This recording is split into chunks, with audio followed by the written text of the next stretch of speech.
what were the differences between then the Byron Webster that started his career off as a 17-year-old at York, and then the Byron Webster who was promoted through the League One playoffs into the Championship with Yeovil?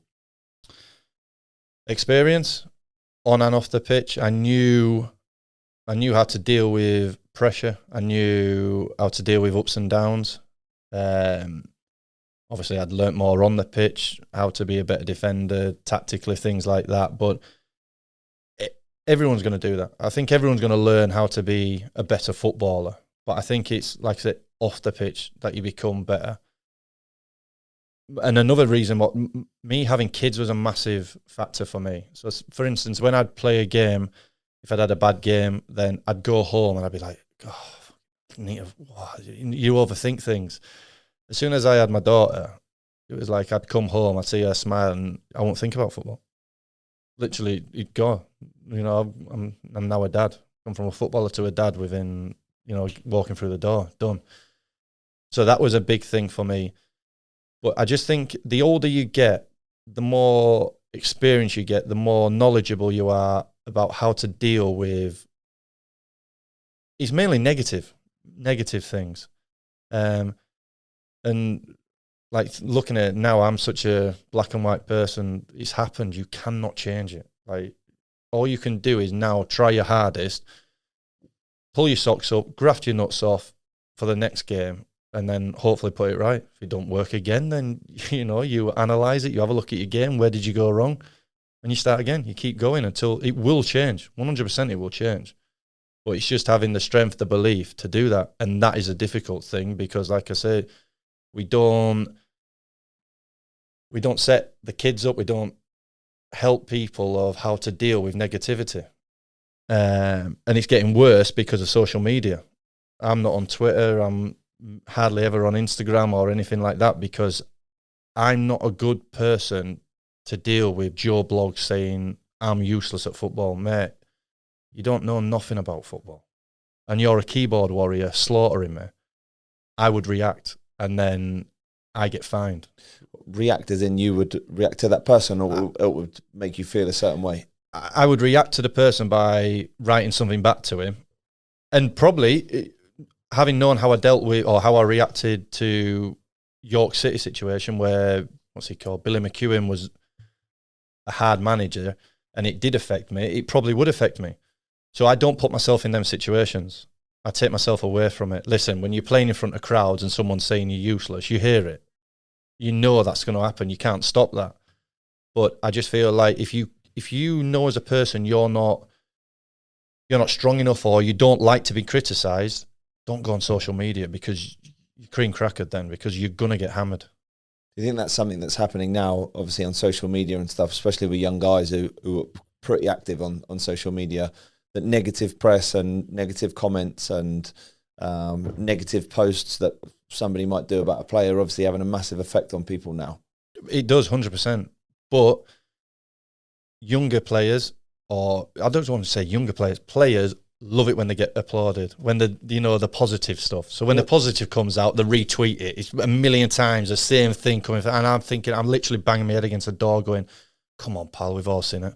You don't need that self-praise, but some people do. But then when it goes the other way and you're getting hammered, then it's like, oh, well, how do they deal with this? And it's not right. Someone's hammered me on Twitter. Yeah, but that person last week was saying well done. So it's a catch-22. If you do not want it, don't go on it. But then when someone's praising you, you know what I mean? They over-egg it, don't they? It's all over everywhere. I think I learned pretty quickly that, like you say, footballers love to be loved. If you're getting nice praise off somebody, it makes you feel great. There's no real substitute for that. But I can remember having just started to make minor appearances, you know, at Bournemouth when I was a kid. And my parents obviously would come to the games, and I think somebody shouted down that I was useless or this and that. And I actually had thought, like, I did all right there. Like, I feel quite good about myself. I'm going to go home. I was pleased. Got home, Dad, Mum, obviously sitting about saying, how do you think the game was? I thought, I thought it was good. Dad says, well, the geezer behind us was slagging you off all much. And I was thinking, that opinion show. It makes me feel, I felt so bad that I thought, like I said to him, if anybody else ever abuses me around you, like, I don't want to know. Like, can you not tell me? I stopped looking online at stuff because as a young guy, like you do when you first make an appearance, you have a look, see what people are saying. Some good, some bad. Again, would only focus on the bad. So I think that's obviously a really important thing that you've just spoken about, is that if you know that it's going to affect you, and I haven't looked at it for so long, but I would argue that it probably still would. Yeah. I just don't go looking for it. I just think it's so important that you said that. I think if you have good people around you, like you said, your mum, dad, agents, friends, whatever, they tell you the truth anyway. And if you're honest to yourself, you know. The problem is the people who think they've had a good game when really you've been crap. Like, they're the deluded people. They're the people on Instagram, Twitter who are craving the attention. Yeah, I've never been one of them. Don't go on it because it's going to affect me. Going back to a little story, might be going off song, but about fans hammering you and then saying, "Oh, well done." I was at a club before, and literally my little boy had just started playing football, and he's playing against a local team. They play the game. My mum and dad are there.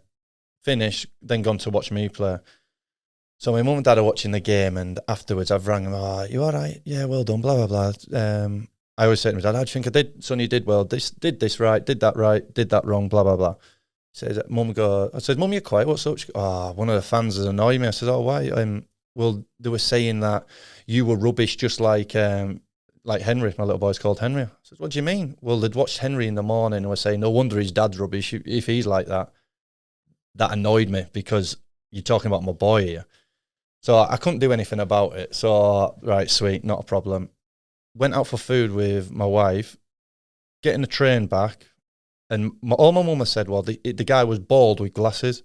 Getting on the train, a group of guys come up to me and gone, "Byron, well played today. Fantastic, we went to watch." And I looked at him, I thought, bald glasses can't be. So I went to him, "Does your son play for blah, blah?" He went, yeah. And I've gone from, so you've slaughtered me at a game. You then see me and say, "Well done." But then I lost my head and then I told him a few untruths. Well, that's a different story. But do you know what I mean? It's crazy how a fan, not a keyboard warrior, but has slaughtered me and then gone, "Oh, well done, Byron." That's what fans are like. You know, they'll be asking for your autograph but calling you a numpty on Twitter. And young guys obviously need to prepare for this, in your opinion. Massively. But like I said, I don't know how you're going to prepare for it. Because, like you say, we all love to be loved. We do. But how do you deal with the negativity? Because as a manager, it must be hard now to say, "Listen, you haven't had you were rubbish today." You know, the kids go home, they go, "Oh, by the way, Mum, Dad, the manager told me I was rubbish." Well, they shouldn't be saying that. You're a kid. Well, when you get to the first team and you're playing in front of 10,000, they're going to be telling you worse than you're rubbish. But how do we deal with that? I think just by making people aware that it happens is a forward step. But we can tell them it's going to happen. And I think everyone knows it's going to happen. But if we're not being firm with people or being honest, and like I say, not bullying, just being honest, we're still not giving them a good enough platform to go and do it. So moving on from that, obviously, because staying on topic, when you played for Millwall, you signed for Millwall, obviously the outside perception of being a Millwall player is that it's a difficult environment to be in. It's a lot of pressure. Like if you don't win games, like you say, you get abused. Like there's no two ways about it. So how did you eventually be able to, obviously you were part of a massively successful Millwall team, and obviously you've touched on that your experiences in the past helped you to be able to deal with that pressure.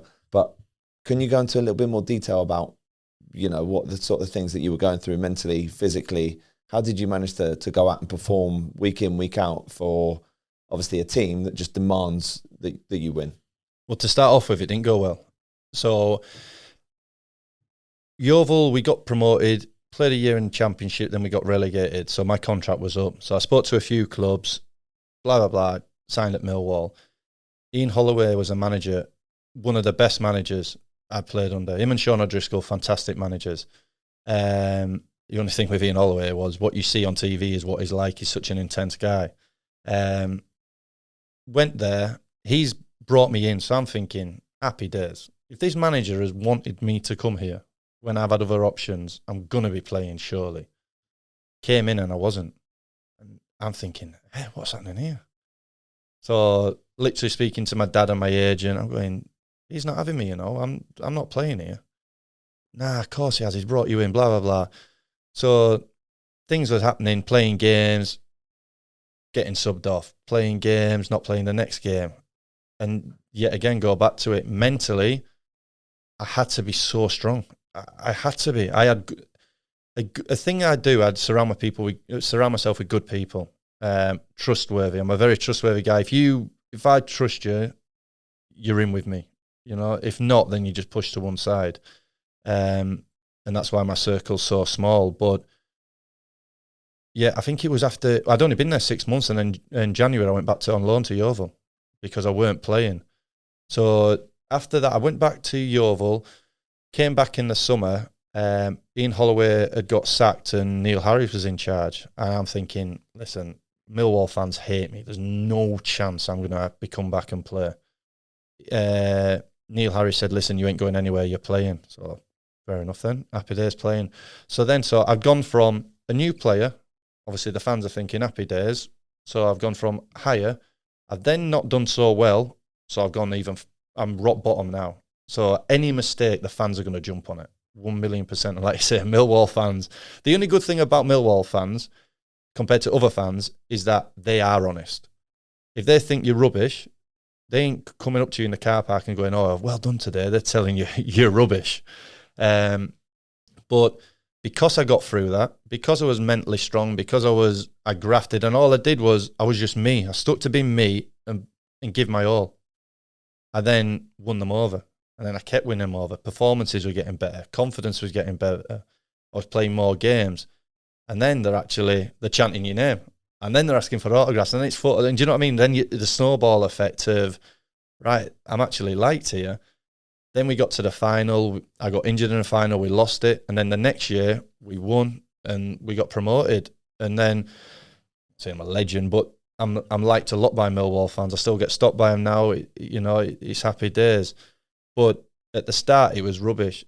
Physically, and the training was always the same, Joe. It's always been one where, like I say, you graft hard for the 2 hours you're training. And then afterwards, the only difference between Yeovil and Millwall was there was more staff at Millwall, more money, so we had better resources, better facilities, things like that.